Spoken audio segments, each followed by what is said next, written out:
दोस्तों, क्या आपने कभी ऐसे पक्षियों के बारे में सुना है जो जानबूझकर जंगल में आग फैलाते हैं? हाँ, आपने सही सुना। दोस्तों, कहा जा रहा है कि अमेरिका में जो आग लगी हुई है, जिसने अमेरिका के एक बड़े हिस्से को राख के ढेर में बदल दिया है, वो भी इसी पक्षी ने लगाई है। आज की वीडियो में हम ऐसे अनोखे पक्षियों के बारे में जानेंगे जिन्हें फायरबर्ड्स कहा जाता है। इस पक्षी के बारे में बताने से पहले हम आपको बता दें कि अमेरिका में लगी आग अभी तक थमने का नाम नहीं ले रही है। कैलिफोर्निया के जंगल से उठने वाली यह आग अमेरिका के कई शहरों को जलाकर राख कर चुकी है। यहां तक कि अमेरिका ने अपने कैदियों को भी इस आग को बुझाने के काम में लगा दिया है, लेकिन आग है कि रुकने का नाम नहीं ले रही है। अमेरिका में उठती लपटों को देखकर लगता है कि मानो कुदरत उससे कह रही हो कि हम जब चाहें तुम्हें मिट्टी में मिला सकते हैं। अमेरिका ने जिस अंपायर को खड़ा करने में 200 साल लगाए थे, उसे इस आग ने महज 2 दिनों में बर्बाद कर दिया है। पूरी दुनिया की मदद लेने के बावजूद भी अमेरिका इस आग पर काबू पाने में नाकाम हो चुका है। तो चलिए हम अपने टॉपिक पर आते हैं और आपको बताते हैं कि यह कौन से पक्षी हैं। दोस्तों, इन पक्षियों को फायरबर्ड्स रेप्टस कहा जाता है। इनमें 3 मुख्य प्रजातियां शामिल हैं: ब्लैक काइट, फिजलिंग काइट और ब्राउन फॉल्कन। यह पक्षी मुख्य रूप से ऑस्ट्रेलिया, अमेरिका, यूरोप, अफ्रीका और इसके आसपास के इलाकों में पाए जाते हैं। इन पक्षियों का जंगल में आग भड़काने तरीका निडर होता है। यह पक्षी आग से डरते नहीं, बल्कि इसका इस्तेमाल अपने शिकार के लिए करते हैं। वह जलती हुई लकड़ी या जलते तिनके को अपनी चोंच या पंजों में उठाकर दूसरे हिस्से में ले जाते हैं। इससे घने जंगलों में आग फैलाते हैं और छोटे जानवर जैसे चूहा, खरगोश, छिपकली और कीड़े आदि जीव डरकर बाहर भागते हैं। फिर यह इन पक्षियों का शिकार बनते हैं। आग का इस्तेमाल करना इन पक्षियों का एक स्मार्ट शिकार करने का तरीका है। जंगल में आग लगने से जमीन साफ होती है और शिकार आसानी से दिखाई देते हैं। यह उनकी प्राकृतिक रणनीति का हिस्सा है, जो उन्हें अन्य पक्षियों से अलग बनाती है। हालांकि इन पक्षियों का व्यवहार प्राकृतिक है, लेकिन इससे जंगल में आग फैलने का खतरा बढ़ता है। यह जंगल की इकोसिस्टम को प्रभावित करता है और कई जानवरों के जीवन को खतरे में डालता है। यहां तक कि जंगल में आग कई बार इतना भयावक रूप ले लेती है कि पूरे जंगल को तो क्या, बल्कि शहरों को भी जलाकर खा कर देती है, जिसके चलते बड़े पैमाने पर जानी और माली नुकसान होता है, जैसा कि आज अमेरिका में हो रहा है। तो दोस्तों, यह थे फायरबर्ड्स, यानी जंगल में आग फैलाने वाले पक्षी। यह हमारे लिए प्रकृति की एक अनोखी और रहस्यमयी बात है। यह आग इतनी तेजी से क्यों फैलती है? जंगल में आग लगने के कई कारण हो सकते हैं। इनमें से कुछ प्राकृतिक हैं और कुछ मानव जनित हैं। आइए इन पर एक नजर डालते हैं। एक बार जब आग लगती है तो यह हवा, सूखी लकड़ी और सूखी घास की वजह से तेजी से फैलती है। इसके फैलने के मुख्य कारण इंसान के द्वारा बिजली के तारों से स्पार्किंग के कारण, आकाशीय बिजली गिरने के कारण और तेज हवा भी आग को फैलाने में मदद करती है। सूखा मौसम: लंबे समय तक बारिश न होने से जंगल में सूखा होता है, जिससे आग तेजी से फैलती है। कहते हैं कि कुदरत के फैसले बड़े ही सख्त हुआ करते हैं। जब वह इंतकाम लेने पर आता है तो वक्त का फिरौन भी मच्छर से मात खा जाता है। गाजा को बर्बाद करने के लिए अमेरिका ने न जाने कितनी धन दौलत और संपदा खर्च कर दी। हजारों टन बारूद बरसा दिए, लेकिन जब कुदरत इंतकाम लेने पर आई तो सिर्फ एक आग की चिंगारी ने अमेरिका के अरबों खरबों डॉलर के एम्पायर को मिट्टी में मिला दिया। 7 जनवरी 2025 को डोनाल्ड ट्रंप ने धमकी दी कि वह गाजा को जहन्नुम बना देगा, और उसकी धमकी के कुछ ही घंटों बाद अमेरिका के कैलिफोर्निया के जंगलों में ऐसी आग लगी कि जिसने अमेरिका को जिंदा कब्रिस्तान में बदल दिया। गाजा को बर्बाद करने के लिए अमेरिका को बारूदों की जरूरत पड़ी होगी, लेकिन कुदरत के कहर ने उसे एक आग की चिंगारी से मात दे दी।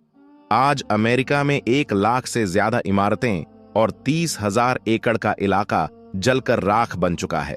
वह अमेरिका जिसे अपने सुपर पावर होने पर गुरूर था, वह अमेरिका जिसे अपने खुदा होने पर नाज था, आज फड़कते हुए चंद शौलों के आगे बेबस दिखाई दे रहा है। गाजा को जहन्नुम बनाने की बात करने वाले आज खुद जहन्नुम का एहसास कर रहे हैं।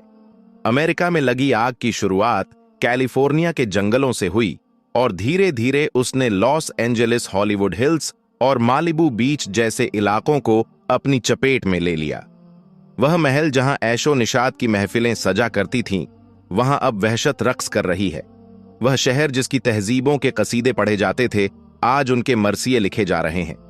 अमेरिका के लोगों पर मौत का खौफ इस कदर तारी है कि 20 लाख की आबादी अपना घर बार छोड़कर भाग चुकी है।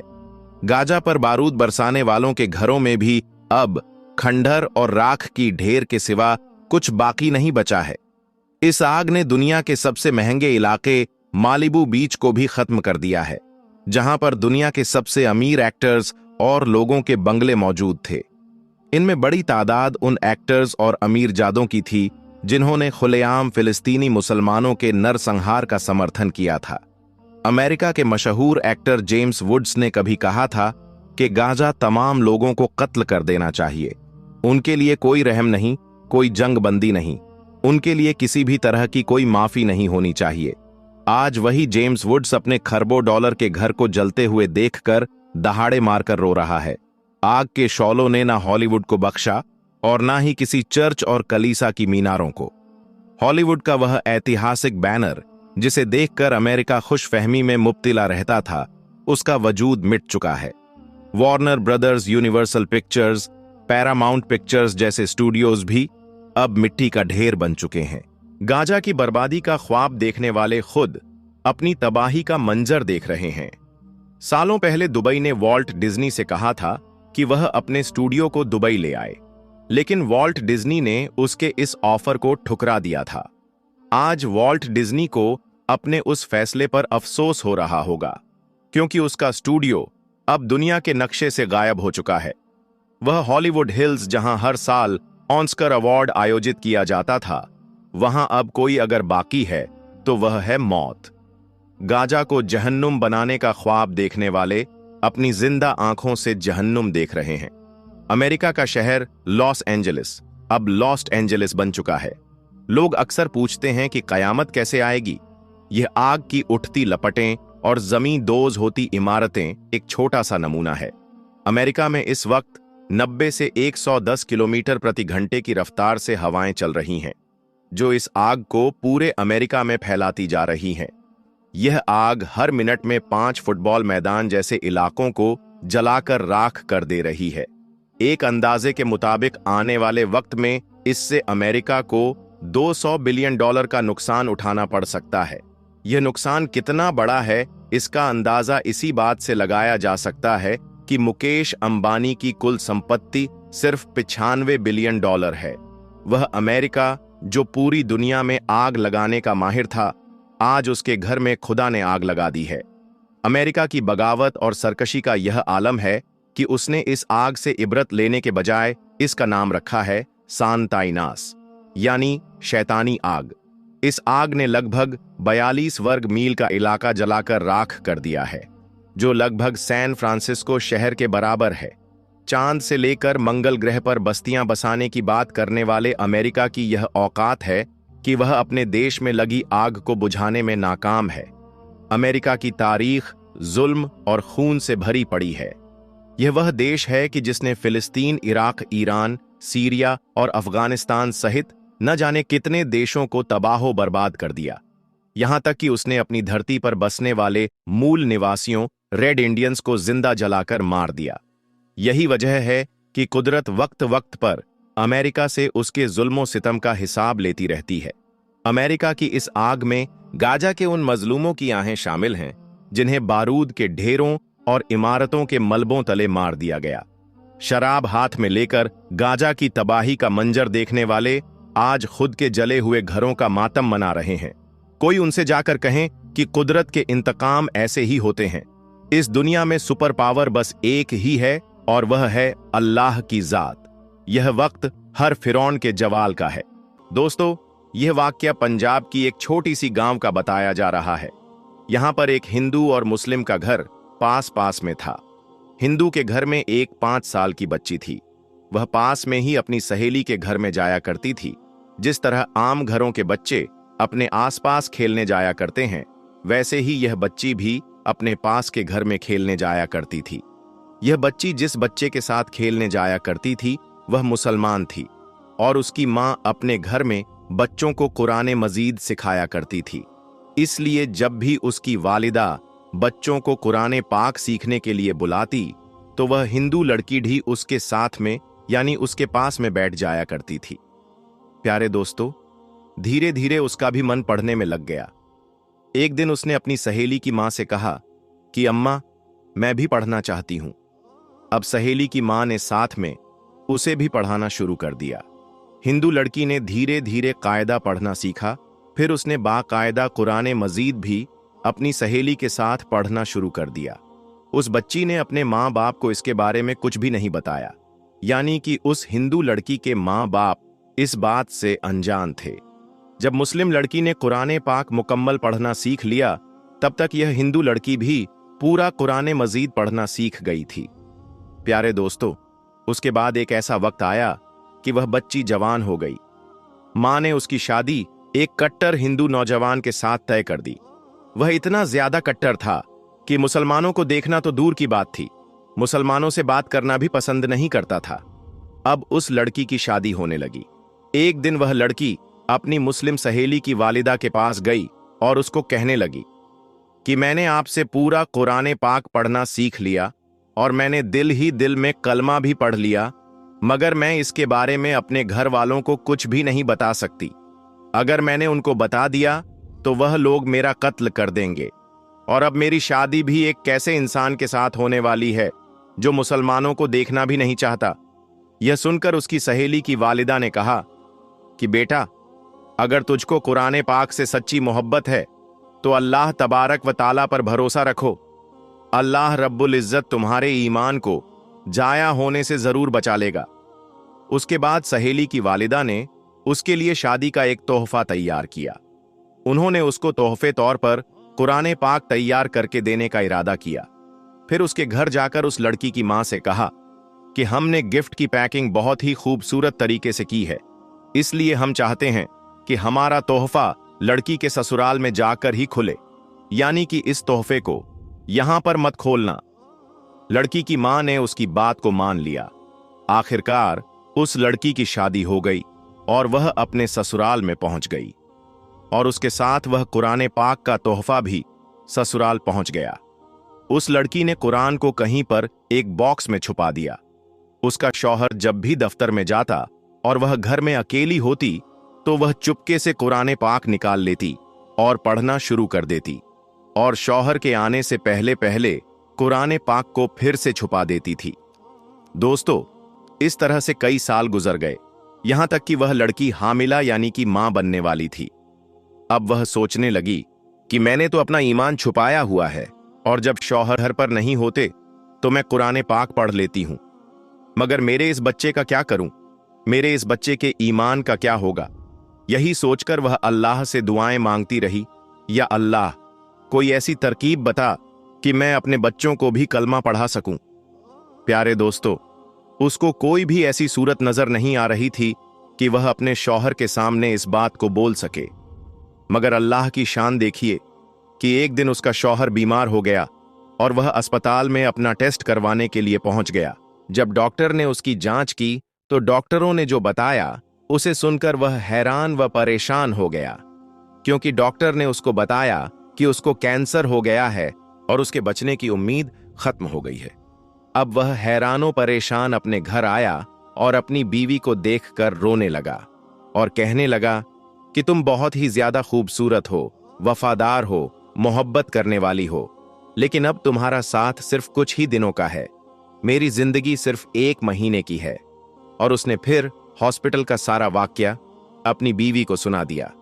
प्यारे दोस्तों, उसकी यह बातें सुनकर उसकी बीवी भी रोने लगी और अपने को तसल्ली देने लगी, और अपने शौहर को तसल्ली देते हुए बोली कि आप परेशान ना हो, मेरे पास इसकी एक दवा है और मुझे पूरी उम्मीद है कि आप बिल्कुल ठीक हो जाओगे, मगर आप वादा करो कि मैं जो भी करूंगी उसके बारे में आप मुझसे कोई भी सवाल नहीं पूछेंगे। यह सुनकर उसके शौहर ने कहा कि मैं वादा करता हूं कि अगर मैं सही हो गया तो तुम जैसा भी कहोगी वैसा ही करूंगा, तुम्हारी हर एक बात को मानूंगा। उसके बाद उस लड़की ने कुरान पाक की सूरह फातिहा पढ़कर अपने शौहर के ऊपर दम करना शुरू कर दिया, क्योंकि उसने अपनी सहेली की वालिदा को देखा था कि जब भी कोई बीमार होता तो वह सूरह फातिहा पढ़कर दम किया करती थी। यह देखकर शौहर ने पूछा, तुम क्या कर रही हो? तो वह कहने लगी कि मैं तुम्हारा इलाज कर रही हूं और तुम्हारा और मेरा वादा हो चुका है कि आप इसके बारे में मुझे कुछ भी नहीं बोलेंगे। उसके बाद उसके शौहर ने पूछना ही बंद कर दिया कि तुम क्या कर रही हो और क्या नहीं कर रही हो। प्यारे दोस्तों, उसके बाद अल्लाह तबारक व तआला की शान देखिए। 1 महीने तक वह लड़की अपने शौहर पर सूरह फातिहा पढ़ पढ़कर दम करती रही। 1 महीने के बाद उसने फिर से टेस्ट करवाया तो उसकी रिपोर्ट देखकर डॉक्टर भी हैरान हो गए, क्योंकि उस रिपोर्ट में उन्होंने देखा कि उसको कैंसर का नामो निशान भी मौजूद नहीं था और जांच में आया कि उसको तो कहीं भी कैंसर नहीं हुआ था। प्यारे दोस्तों, अल्लाह ने अपनी कुदरत से उस शख्स को पूरी तरह से सेहतमंद कर दिया। जब वह बिल्कुल ठीक हो गया तो वह बहुत खुश हुआ। बीवी से पूछने लगा कि यह सब कैसे मुमकिन हुआ, और बोला, अब तुम क्या चाहती हो, मैं तुम्हारी हर एक बात को पूरा करूंगा। बीवी ने उसके बाद बेझिझक तमाम बातें अपने शौहर को बता दी कि किस तरह से वह अपनी सहेली के घर पर खेलने जाया करती थी और किस तरह से वह कुरान पाक पढ़ना सीखी थी और किस तरह से उसको कुरान पाक तोहफे में मिला और किस तरह से वह घर में छुप छुप कर कुरान पाक पढ़ा करती थी। उसके बाद उसने अपने शौहर से कहा कि अब तुम भी कलमा पढ़ लो और मुसलमान हो जाओ। अब शौहर उसकी बात को मना नहीं कर सकता था, क्योंकि उसने वादा किया था। अब उसके शौहर ने भी कलमा पढ़ लिया। दोस्तों, उसके बाद उस औरत के यहां बेटा पैदा हुआ और वह भी मुसलमान पैदा हुआ। मतलब यह कि उनकी पूरी फैमिली मुसलमान हो गई थी, मगर अभी भी उनको डर इस बात का था कि अगर उनके बारे में अपने घर परिवार और समाज के लोगों को बताएंगे तो वह उनको मार डालेंगे। शौहर ने बीवी से कहा कि तुम इस बात की फिक्र बिल्कुल भी मत करो, इसका बंदोबस्त मैं खुद करूंगा। उसके बाद उसने जॉब के लिए सऊदी अरब की एक कंपनी में अप्लाई किया और अल्लाह की कुदरत से उसकी जॉब भी सऊदी अरब की एक छोटी सी कंपनी में लग गई। अब वह अपनी बीवी बच्चों को लेकर सऊदी अरब चला गया और बाकी की तमाम जिंदगी सऊदी अरब में गुजारने लगा। वहां पर वह कुरान भी पढ़ते हैं और नमाज भी 5 वक्त की पढ़ते हैं। दोस्तों, यह है अल्लाह की शान। अल्लाह जिसकी चाहे जिंदगी संवार दे और जिसकी चाहे उसकी जिंदगी को बिगाड़ दे।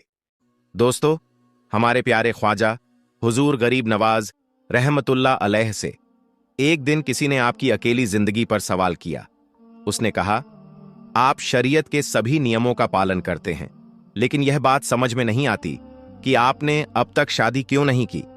उस शख्स ने हुजूर सल्लल्लाहु अलैहि वसल्लम की मिसाल देते हुए कहा कि पैगंबर इस्लाम ने न सिर्फ निकाह को पसंद फरमाया, बल्कि इसे जिंदगी का एक बहुत ही जरूरी हिस्सा बताया है, खास तौर पर उन लोगों के लिए जो जिम्मेदारियां से फारिग हैं।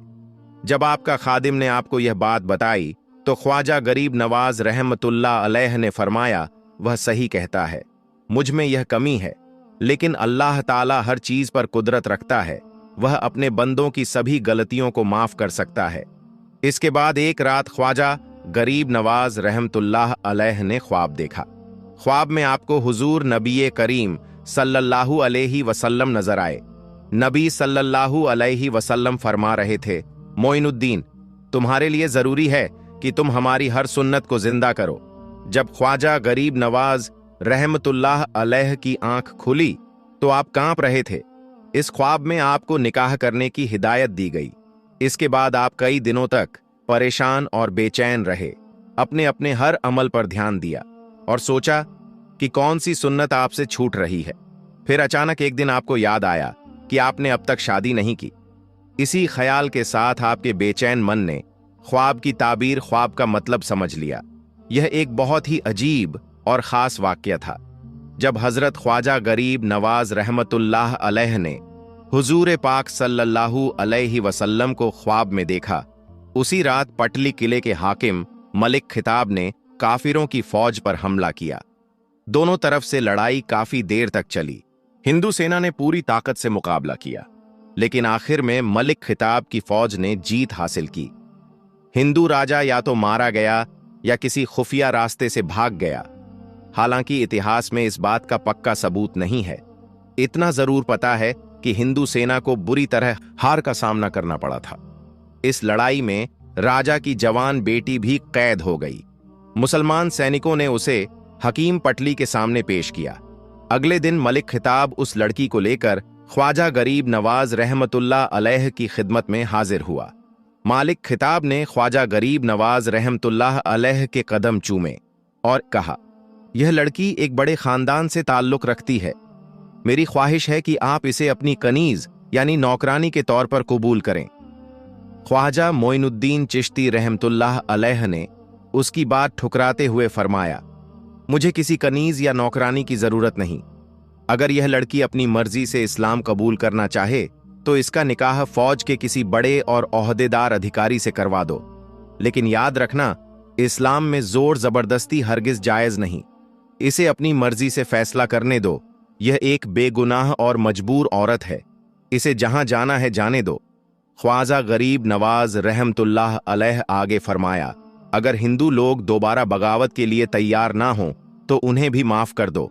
काफिरों के साथ भी मोहब्बत और इंसाफ से पेशा आओ, ताकि वह समझ सकें कि इस्लाम कितना रहम दिल और खूबसूरत दीन है।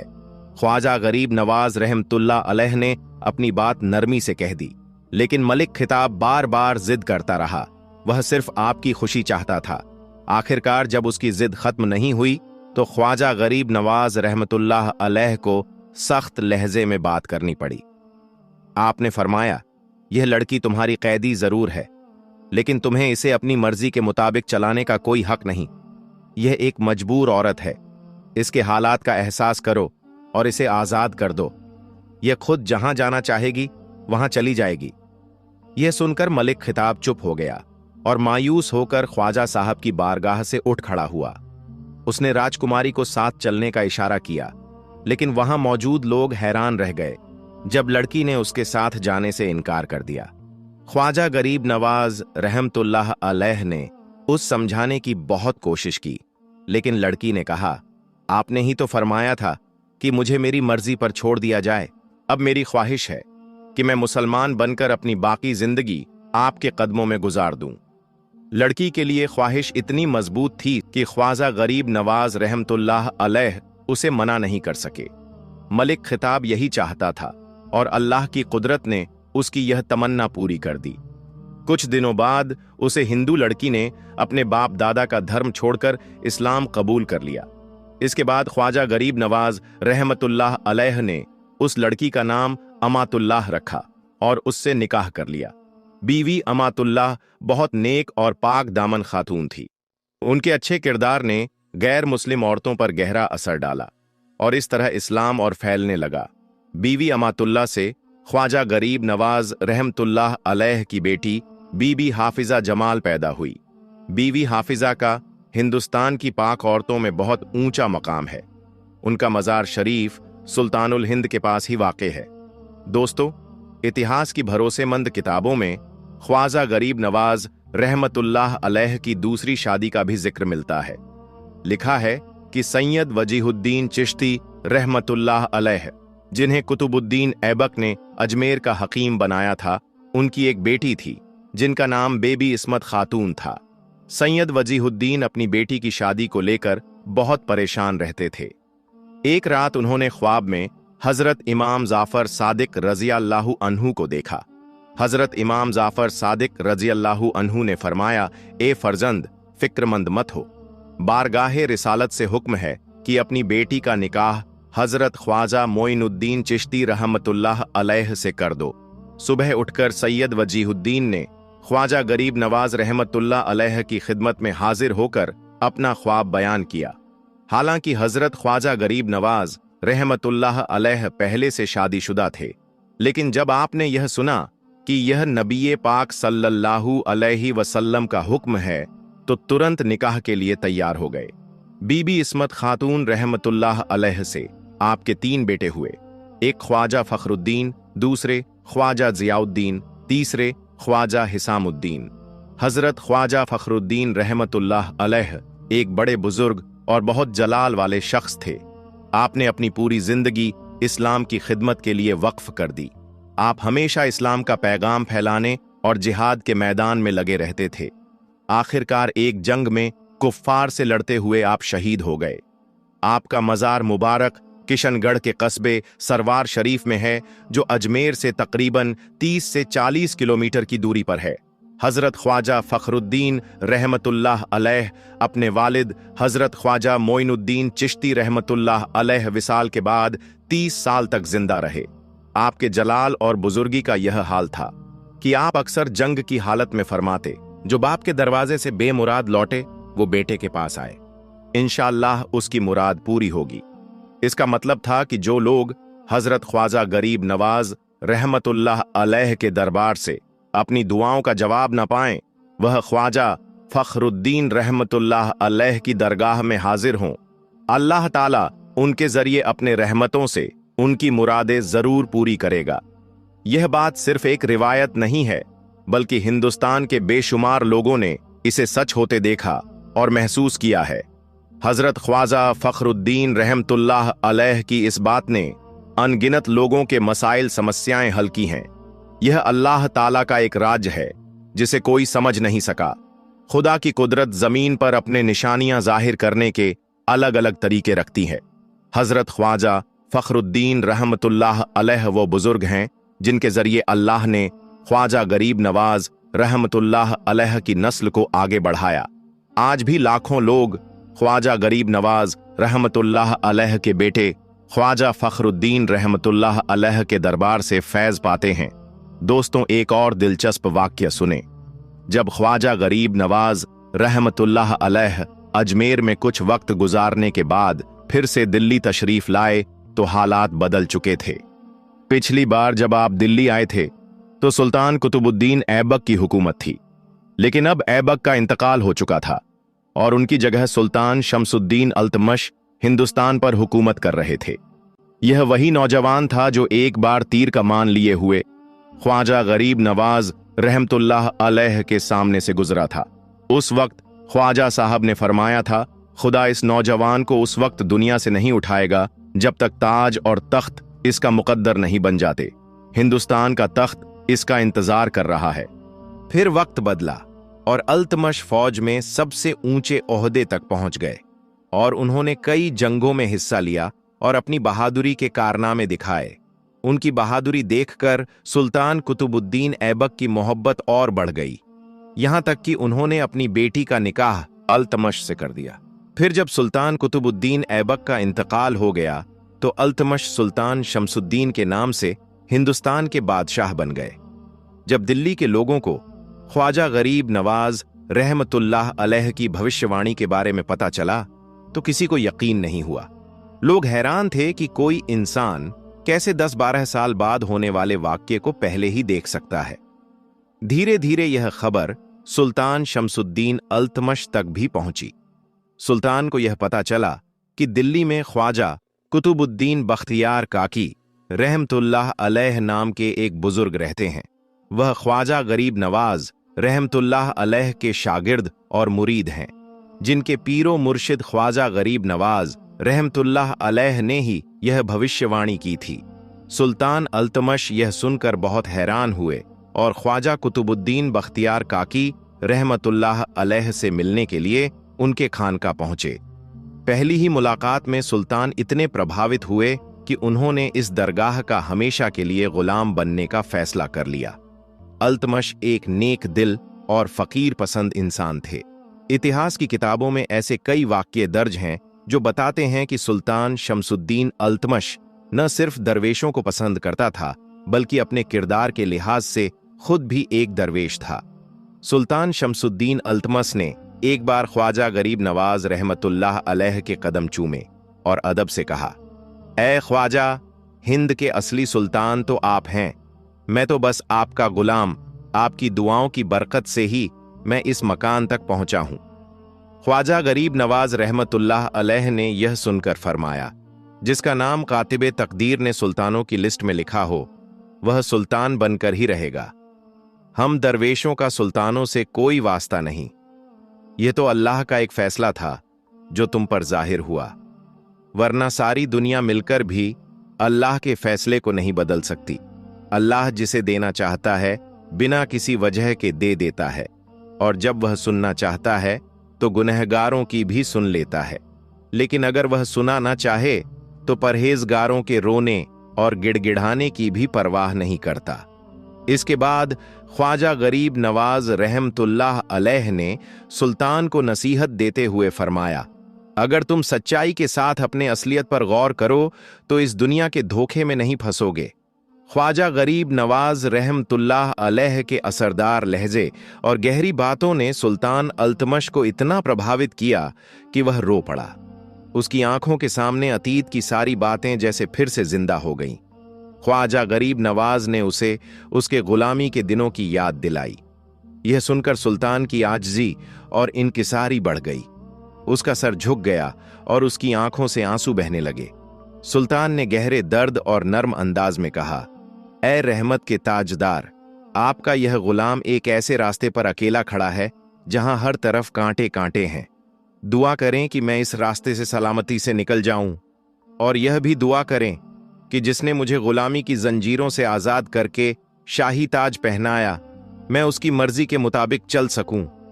खुदा से मेरी गुजारिश है कि वह मुझे नफ्स की बुराइयों से बचाए और मेरी वजह से उसके बंदों को कोई तकलीफ ना हो। यह मंजर देखकर वहां मौजूद लोग हैरान रह गए। पहली बार उन्होंने एक सुल्तान को इतना आजिज और नर्म लहजे में बात करते हुए देखा। लेकिन जो समझदार लोग थे वह जानते थे कि यह सब ख्वाजा गरीब नवाज रहमतुल्लाह अलैह की रूहानी ताकत और जलाल का असर था। ख्वाजा गरीब नवाज रहमतुल्लाह अलैह ने सुल्तान पर दुआएं करते हुए फरमाया, सुल्तान शमसुद्दीन, तुम शुरू से ही बुजुर्गों की दुआओं के साए में हो। अल्लाह अपने बंदों को आजमाने के लिए अलग अलग तरीके अपनाता है।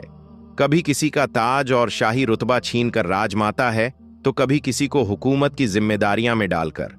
कामयाब वही होता है जो हर मुश्किल के बीच अपने किरदार को पाक और बेदाग रखता है।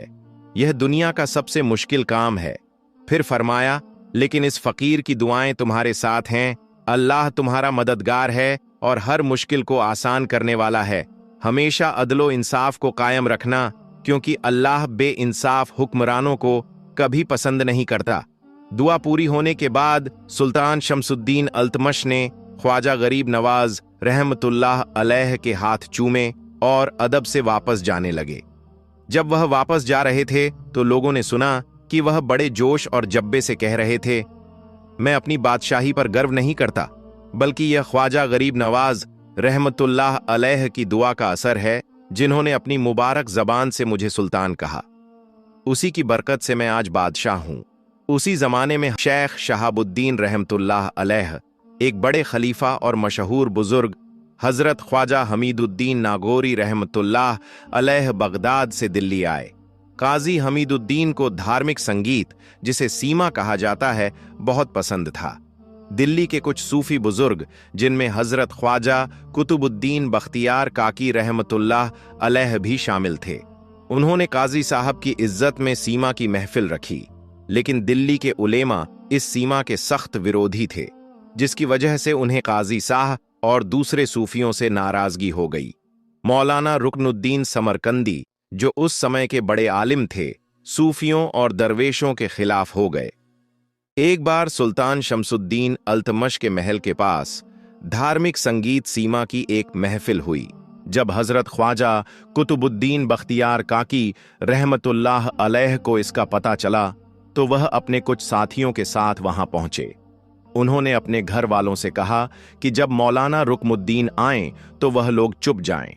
अगर वह बिना इजाजत के अंदर आएं तो हम उनका विरोध करेंगे। जब मौलाना रुकमुद्दीन आए तो घर में किसी को न देखकर वापस लौट गए। इस मामले को टाल दिया गया, लेकिन कई और उलेमा भी इस सीमा के खिलाफ थे। सुल्तान शमसुद्दीन अल्तमस के दरबार के दो मशहूर आलिम मुल्ला इमामुद्दीन और मुल्ला जलालुद्दीन सीमा के खिलाफ थे। उन्होंने अपने असर का इस्तेमाल करते हुए अल्तमश पर दबाव डाला और सीमा की महफिलों पर पाबंदी लगवा दी।